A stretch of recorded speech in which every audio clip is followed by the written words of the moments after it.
Mesdames et messieurs, bonjour, bienvenue à ce flash. À quoi servent les dîmes et les offrandes dans les églises? C'est sur cette question que l'apôtre Ambozan de l'église Pentecôte Saint-Feu International s'est prononcé ce dimanche 11 juin 2017.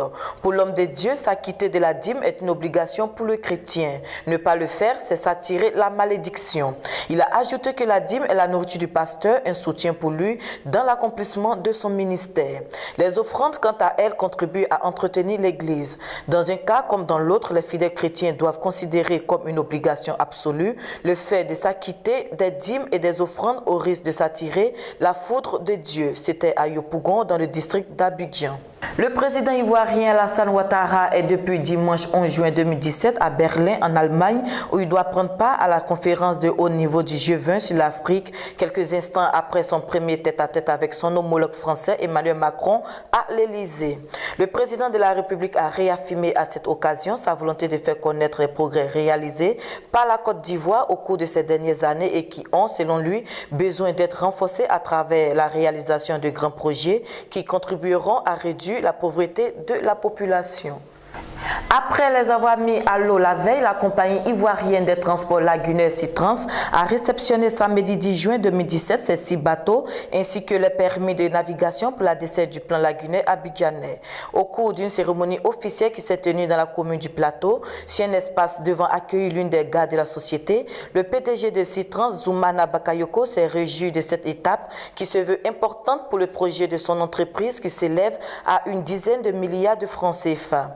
Monsieur Bakayoko a révélé travailler avec les autres entités exerçant déjà sur le plan lagunaire d'Abidjan sur le rabattement afin de compléter le parcours du client jusqu'à son domicile.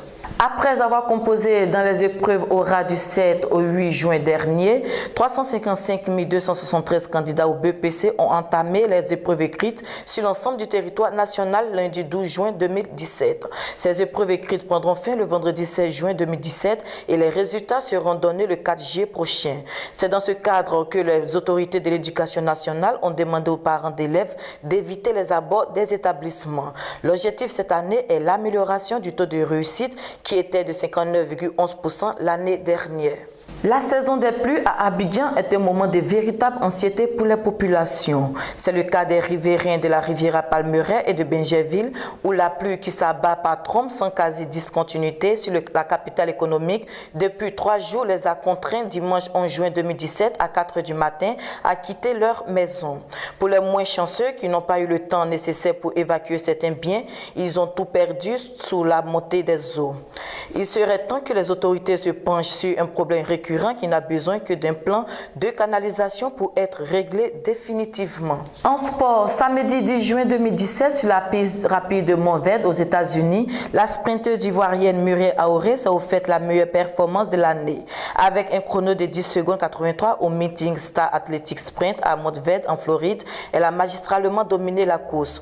C'est mon deuxième 100 mètres de la saison. Je suis déjà fière de ma performance, a déclaré Muriel Aoré juste après l'effort. Toujours en sport, 15 ans de prison et 135 000 € d'amende aux personnes qui porteront désormais le maillot du FC Barcelone en Arabie Saoudite. Telle a été l'annonce émise par le quotidien Les Informations de Sky Italia le lundi 12 juin 2017. La raison de cette interdiction est due à la hausse des tensions dans les relations diplomatiques et aux frontières avec le Qatar que le royaume saoudien accuse de soutenir l'organisation terroriste Daesh. En France, entre la large majorité de la République en marche dès le premier tour et l'abstention record, le Parti socialiste a été balayé aux élections législatives dimanche 11 juin 2017. Une défaite sans précédent qui devrait lui laisser avec ses apparentés entre 15 et 40 sièges à l'Assemblée, soit moins qu'en 1993 où 57 députés PS avaient franchi les portes du palais Bourbon. Depuis le siège du parti, le premier secrétaire Jean-Christophe Cambadélis a reconnu un recul sans précédent de la gauche dans son ensemble et notamment du Parti socialiste. Un échec qui vient après la lourde défaite de la présidentielle où Benoît Hamon avait obtenu 6,3% des suffrages, loin derrière la France insoumise 19,6%.